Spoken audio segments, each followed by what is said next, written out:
from the bloody Civil War that nearly tore my nation apart, from a long battle with Jim Crow into the 1960s, for the civil rights and voting rights movement, which got me involved in public life, during which American cities were burned, to the still unfinished reckoning with racial injustice in my country today. Historians believe people of Angola accounted for a significant number of all enslaved people shipped to America. Today, millions of African Americans have roots in Angola. As I said at the U.S. African Leaders Summit that I held in Washington 2 years ago, our people lie at the heart of a deep and profound connection that forever binds Africa and the United States together. We remember the stolen men and women and children who were brought to our shores in chains, subjected to unimaginable cruelty. Here with us today are three Americans who are direct descendants of Anthony and Isabella, whose first enslaved Africans in America. Wanda Tucker of Hamilton, Virginia. Wanda, are you there? There you are, Wanda. God love you. Her brother Vincent and Carolita as well. Thank you for being here. We're going to write history, not erase history. The Tuckers learned their family history around the dinner table. That history led Wanda here in Angola a few years ago. She did not speak the language, but that didn't matter. When she arrived, Wanda said she felt something profound, like she'd come home. That was her comment. She called it the connection without words. And ladies and gentlemen, I'm here today to honor that connection between our people and to pay tribute to the generation of Angolans and American families like the Tuckers, who have served in government I've served in government over 50 years. I know I only look like I'm 40 years old, but I've been around hanging in the government for, I hate to admit it, for 50 years. But in that 50 years I've learned a lot. Perhaps most importantly, I've learned that while history can be hidden, it cannot and should not be erased. It should be faced. It's our duty to face our history. The good, the bad, and the ugly. The whole truth. That's what great nations do. That's why I chose to speak here at the National Slavery Museum today, just as I toured. And that's why your president visited the National Museum of African American Culture in Washington, D.C., the second most visited museum in the States. And he did it a few years ago. He saw what I see, the stark contradiction between my country's founding principles of liberty, justice, and equality, and the way we long treated people from Angola and from throughout Africa. I've often said America is the only nation in the world founded on an idea. Most countries are founded based on race, ethnicity, religion, geography, some other attribute. But the United States founded on an idea, one embedded in our Declaration of Independence. That is that all men and women are created equal and deserve to be treated equally throughout their lives. It's abundantly clear today we have not lived up to that idea, but we've never fully walked away from it either. And that's due in no small part to the determination and dreams of African Americans, including Angolan Americans, the proud descendants of the diaspora who helped build my nation as they rebuilt their own families and their own sense of self. They were the forebearers as well, resilient, faithful, even hopeful. Hopeful that joy would cometh in the morning, as it says in the Bible.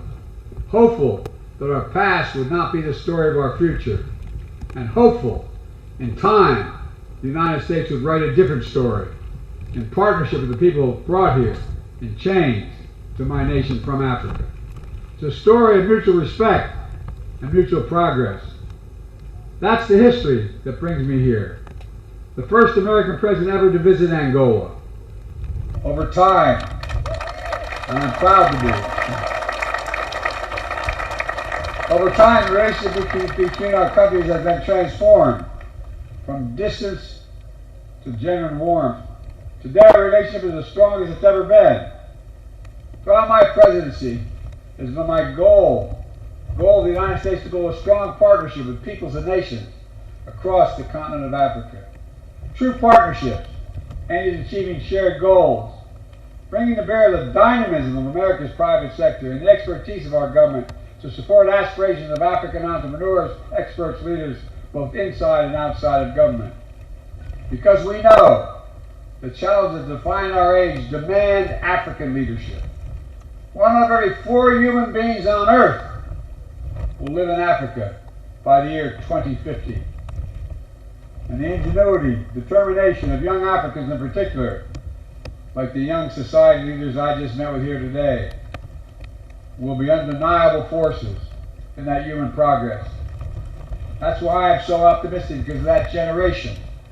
In no small part will be in their hands, in the hands of people across Africa, to expand access to clean energy, to tackle threats of global health, to grow a global middle class. In many ways, Africa's success is and will be the world's success. As I said at the United States U.S.-Africa Summit, the United States is all in on Africa's future. 2 years ago, I pledged to deliver $55 million in new investments in Africa and to mobilize American business to close new deals with African partners. 2 years ago, we were on way ahead of schedule. More than 20 heads of U.S. government agencies and members of my cabinet have traveled to Africa, delivering over $40 billion in investments thus far. And we've announced nearly 1,200 new business deals between African American companies and American companies, totaling worth $52 billion, including investments in solar energy, telecom, mobile finance, infrastructure, and partnerships with American Airlines to expand opportunities for tourism. So you don't have to fly to Paris to get here, although Paris is pretty nice. Here in Angola alone, the United States has invested $3 billion during my short presence.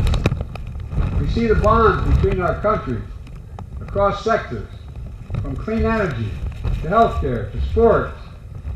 The American Basketball Association, National Basketball Association, launched Basketball Africa League, and Angola is the reigning champion.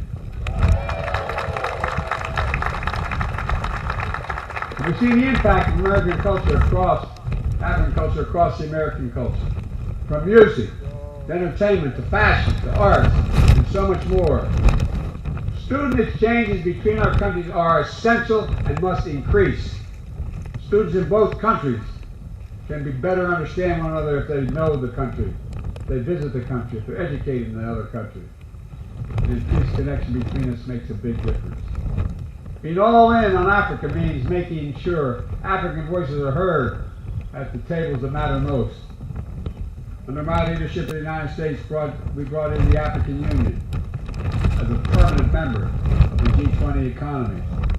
And we insisted on more African representation among the leaders of the International Monetary Fund and other world financial institutions. We also pushed to ensure that developing nations do not have to choose between paying down unsustainable debt and being able to invest in their own people. And we're using our own voice to increase Africa's presence in the UN Security Council at the United Nations. That should happen. You can clap for that, folks. You should believe it. The United States continues to be the world's largest provider of humanitarian aid and development assistance. And that's going to increase. You know, that's the right thing for the wealthiest nation in the world to do. And today, I'm announcing over $1 billion in new humanitarian support for Africans displaced from homes by historic droughts and food insecurity. But we know African leaders and citizens are seeking more than just aid. You seek investment. So the United States is expanding our relationship all across Africa, from assistance to aid, investment to trade, moving from patrons to partners, to help bridge the infrastructure gap. I was told, by the way, when I got elected, I could never get an infrastructure bill passed because the last guy spent 8 years saying next month, 4 years saying next month. Well, guess what, folks? He's done it. $300 billion for infrastructure. Narrow the digital divide, drive inclusive, sustainable economic growth. We're looking for partners who understand that the right question the year 2024 is not what can the United States do for the people of Africa. It's what can we do together for the people of Africa. That's what we're doing. Nowhere in Africa is the answer more exciting than here in Angola. It starts with our government whose partnership is stronger, deeper, more effective and active than any point in history. It's testament to the President who had the vision to carry out this relationship forward. And it's a testament to Angolan citizens across the private sector and civil society who have forged strong bonds with your American counterparts. And together, we're engaged in a major joint project to close the infrastructure gap.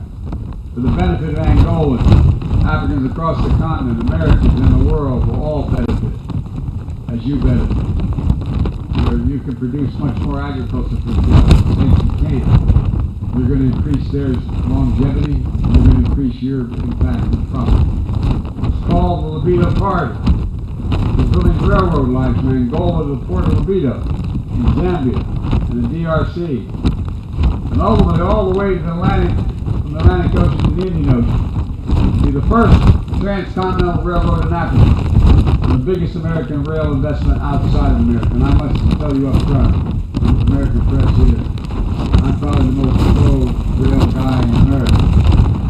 I've ridden over 1,300,000 miles on a daily basis in my work, 220 miles a day for the last 50 years. Well, I didn't do it as president, I stayed in the White House a lot. But all kidding aside, folks, we can do this. We can do this. It's in our power.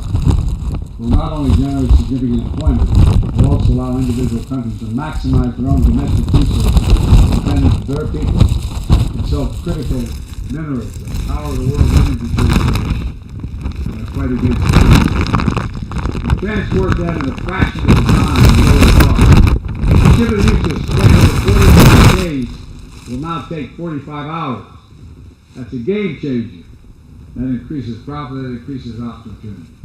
The Libido Corridor represents the right way to invest, in full partnership with the country and its people.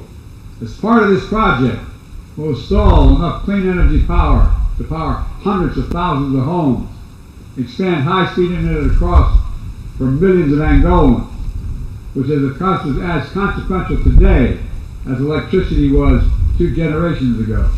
And we're investing in agriculture and food security, filling the needs of countries without agriculture capacity, and expanding opportunities for countries growing the crops, connecting farmers across the Libido along the Libido Corridor to new markets, expanding opportunity and prosperity. You doing that, having the means to do it. The United States understands how we invest in Africa is as important as how much we invest.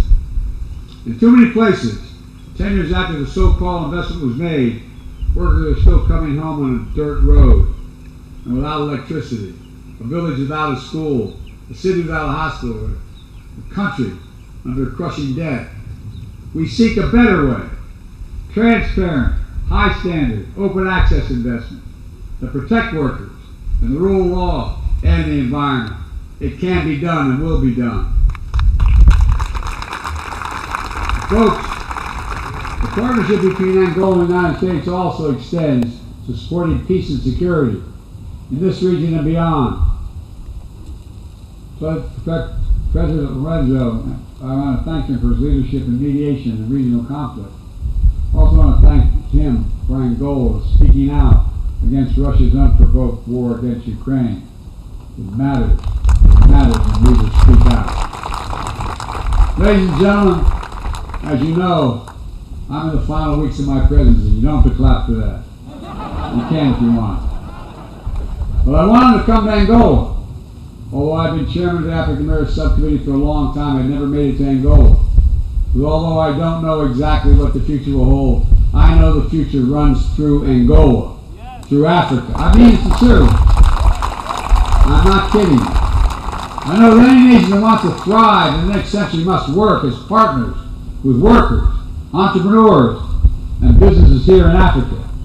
I know that the connection between our communities, our universities, our sports, our civil society, our families, our people will only grow deeper. We have to stay focused. The story of Angola and the United States holds a lesson for the world. Two nations with a shared history, an evil of human bondage. Two nations on opposite sides of the Cold War, defining struggle in the late part of the 20th century. And now, two nations standing shoulder to shoulder, working together every day for the mutual benefit of our people.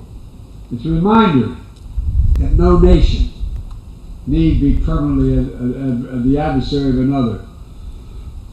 Testament to the human capacity for reconciliation and proof that from the horrors of slavery and war, there is a way forward. So I stand here today, I mean this sincerely, deeply optimistic. By the way, 20 years ago when I was a senator, I had a cranial aneurysm. It got me to the hospital in time. I remember asking the doctor what it meant. He said, "Oh, your chances are good. They're about 30% when that night happened."